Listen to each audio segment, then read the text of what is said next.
Kambag'allikdan farovonlik sari tamoyili bugun mamlakatimizda umumxalq harakatiga aylanib ulgurdi. Shu bois mahallalarda kambag'allikni qisqartirish borasida muhim vazifalar amalga oshirilib kelinmoqda. Natijada aholi turmushi yaxshilanib, yangi ish o'rinlarini yaratilishiga erishilyapti. Hozirgi lavhamizda Chust tumanida mazkur yo'nalishdagi islohotlar haqida so'z yuritiladi.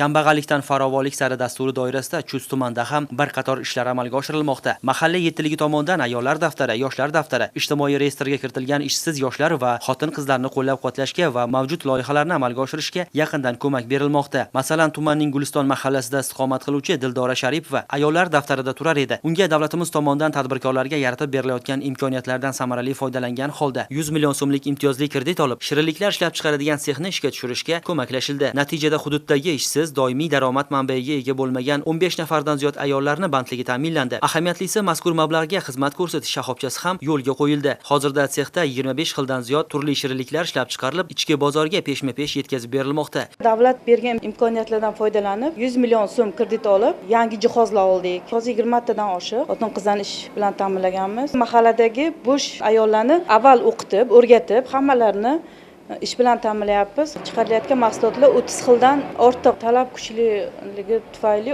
30 o'rinli tamaddixona ham ochdik. Namangan shahrining o'ziga ham ochish niyatimiz bor. Bu kabi imkoniyatlarni bergan prezidentimizga rahmat.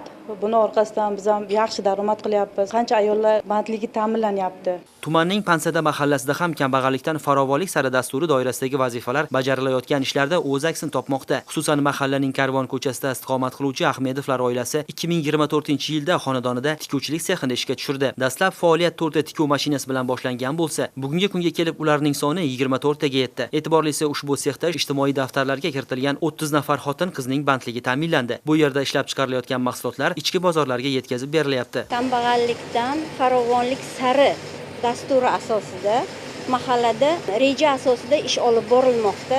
O'tgan yili mahallada ishsiz xotin-qizlarni ish bilan band qilish maqsadida 12 nafariga subsidiya asosida tikuv mashinasi olib berildi. Ana shu subsidiya asosida olingan mashinkalari bitta joyga jamlab tikuv sexi tashkil qildik. Bunaqa sexlarimizdan 3-4 ta xonadonda tashkil etilgan. Bu Chevarxona 2024-yilda 4 dona tikuv mashinasi bilan ish boshlagan bo'lsa, Izrail va E'tiborxon hozirgi kunga kelib 20 tadan oshiq tikuv mashinasiga ega bo'lib, 30 ga yaqin ishsiz xotin-qizlarni ish bilan band qildi. Xotin-qizlar kasb-hunarga o'qityapmiz. Chevarchilik, pishiriqchilik, sartaroshlik kasbi bo'yicha o'qitib keldik. 2025-yil 6 oy hisobiga olganimizda 6 nafar qizimiz kasb-hunariga o'qib chiqdi. Do'ppichilik korporatsiyasini tashkil qilmoqchimiz, eksport bord qilib markaz qilmoqchimiz. O'rtacha 300 ga yaqin ayollar bandligi ta'minlanadi. Ma'lumot o'rnida aytish joiz, tumanda joriy yilning 5 oy davomida 2558 nafar ayollar bandligi ta'minlandi. 392 nafar xotin-qizlar kasb-hunarga o'qitildi. 712 nafariga turli yo'nalishlarda imtiyozli kreditlar ajratildi. 225 nafar ehtiyojmand xotin-qizlarga 168 million so'mdan ziyod moddiy yordam ko'rsatildi. Hozirda tumanning barcha mahallalarida kasanachilikni rivojlantirish bo'yicha amaliy ishlar olib borilmoqda.